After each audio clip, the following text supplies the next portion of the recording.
Good morning everyone. अब अपन आगे बढ़ते हैं आज नई क्लास में। नया टॉपिक महमूद गजनवी के आक्रमण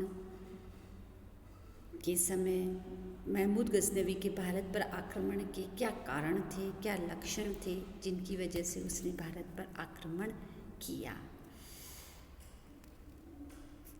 महमूद के भारतीय आक्रमणों के उद्देश्यों एवं कारणों के विषय में इतिहासकारों में भारी मतभेद है।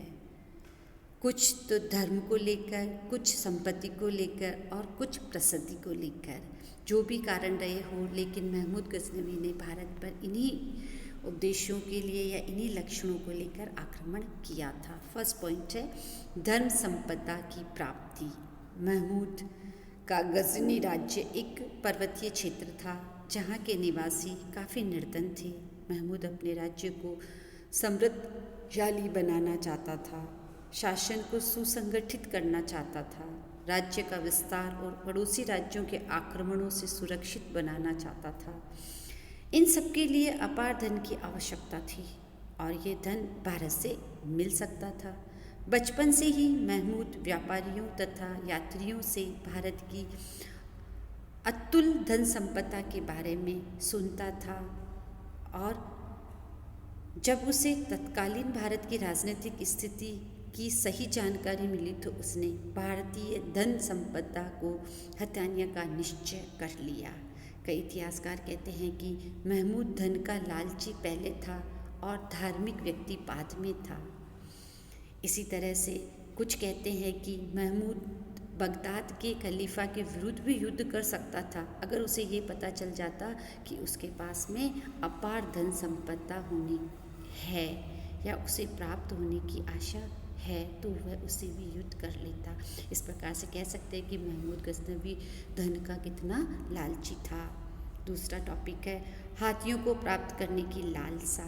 कुछ विद्वानों का मानना है कि महमूद जब युद्ध करता था तो सामने वाली सेना के हाथियों के उपयोग से महमूद अत्यधिक प्रभावित हो जाता था।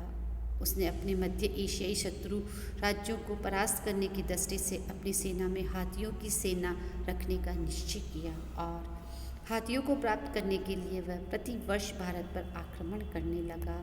भारत में हाथियों का बड़े पैमाने पर प्रयोग किया जाता था और शायद ही कोई ऐसा राज्य था जिसकी सेना में हाथियों की सेना नहीं थी। तीसरा कारण है साम्राज्य की स्थापना। कुछ इतिहासकार मानते हैं कि महमूद के आक्रमणों का उद्देश्य भारत में अपना साम्राज्य स्थापित करना था। उनका तर्क है कि इसी उद्देश्य की पूर्ति के लिए उसने पंजाब को अपने साम्राज्य का अंग बनाया था। परंतु अन्य बहुत सी बातों से ये स्पष्ट हो जाता है कि महमूद न तो भारत में अपना साम्राज्य स्थापित करना चाहता था और न ही भारत में अपना सीधा शासन प्रतिष्ठित करना चाहता था। पंजाब को साम्राज्य में मिलाने का एकमात्र कारण उसे अपना आधार स्थल बनाकर बार बार भारत पर आक्रमण करने की सुविधा प्राप्त करना था। अन्यथा महमूद ने कन्नौज, कालिंजर, सोमनाथ पर विजय प्राप्त की थी, परंतु उसने न तो इन प्रदेशों को अपने राज्य में मिलाया और न ही अपने साम्राज्य में का उनको अंग बनाया और न ही उसने इन क्षेत्रों पर अपने अधिकारी नियुक्त किए। इसका कारण था कि यदि वह भारत में साम्राज्य स्थापित करने की सोचता तो उसे अपने मध्य एशिया के पैतृक राज्य को खोने का डर था। इसके अलावा भारत की गर्म जलवायु भी तुर्कों को पसंद न थी और वे लंबे समय के लिए भारत जैसे मुल्क में रहना नहीं चाहते थे। चौथा कारण इस्लाम धर्म का प्रचार। अधिकांश विद्वानों की मान्यता है कि महमूद के भारतीय आक्रमणों का मुख्य उद्देश्य इस्लाम धर्म का प्रचार करना था, परंतु कुछ आधुनिक मुस्लिम इतिहासकार इस मत को स्वीकार नहीं करते।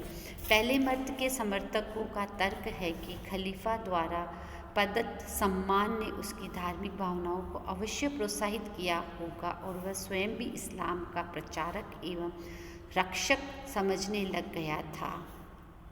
महमूद के समकालीन अलबरूनी का कहना है कि महमूद ने काफिरों के देश में इस्लाम का प्रचार करने के लिए आक्रमण किए थे, परंतु महमूद इस्लामी जगत में अपना यश गौरव बढ़ाना चाहता था और इसके लिए भारत में इस्लाम का प्रचार बहुत उत्तम साधन था। बाद के विद्वानों तथा इतिहासकारों ने उसकी पूरी प्रशंसा की है और उसके भारतीय आक्रमणों को धर्म युद्ध बताया है।